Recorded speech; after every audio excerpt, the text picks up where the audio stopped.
YouTuber ಮನೆ ಮೇಲೆ ಇಡಿ ದಾಳಿ, ಅಧಿಕಾರಿಗಳೇ ಶಾಕ್.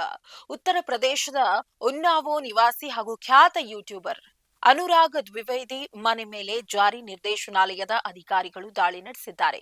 ಆನ್ಲೈನ್ ಬೆಟ್ಟಿಂಗ್ ಮತ್ತು ಜೂಜಾಟದ ಅಪ್ಲಿಕೇಶನ್ಗಳ ಮೂಲಕ ಅಕ್ರಮವಾಗಿ ಕೋಟ್ಯಂತರ ರೂಪಾಯಿ ಸಂಪಾದಿಸಿರುವ ಆರೋಪ ಈತನ ಮೇಲಿದೆ. ದ್ವಿವೇದಿ ಮನೆಯ ಗ್ಯಾರೇಜ್ ಪ್ರವೇಶಿಸಿದ ಅಧಿಕಾರಿಗಳು ಅಲ್ಲಿ ಸಾಲಾಗಿ ನಿಂತಿದ್ದ ಲ್ಯಾಂಬೋರ್ಗಿನಿ ಓರಸ್, ಬಿಎಂಡಬ್ಲ್ಯೂ ಮತ್ತು ಮರ್ಸಿಡೀಸ್ ಬೆಂಜ್ ಸೇರಿದಂತೆ ಅತ್ಯಂತ ದುಬಾರಿ ಐಷಾರಾಮಿ ಕಾರುಗಳನ್ನ ಕಂಡು ಬೆರಗಾಗಿದ್ದಾರೆ. ತನಿಖೆಯ ಪ್ರಕಾರ ಅನುರಾಗ್ ದ್ವಿವೇದಿ ಸ್ಕೈ ಎಕ್ಸ್ಚೇಂಜ್ ನಂತಹ ಕಾನೂನು ಬಾಹಿರ ಬೆಟ್ಟಿಂಗ್ ಆಪ್ಗಳನ್ನ ತನ್ನ ಯೂಟ್ಯೂಬ್ ಚಾನೆಲ್ ಮೂಲಕ ಪ್ರಚಾರ ಮಾಡ್ತಾ ಇದ್ನು. ಇದರಿಂದ ಬಂದ ದೊಡ್ಡ ಮೊತ್ತದ ಹಣವನ್ನ ಕಾನೂನುಬದ್ಧ ಗಳಿಕೆ ಎಂದು ತೋರಿಸಲು ತನ್ನ ಕುಟುಂಬ ಸದಸ್ಯರ ಬ್ಯಾಂಕ್ ಖಾತೆಗಳನ್ನ ಬಳಸಿಕೊಂಡಿದ್ನು.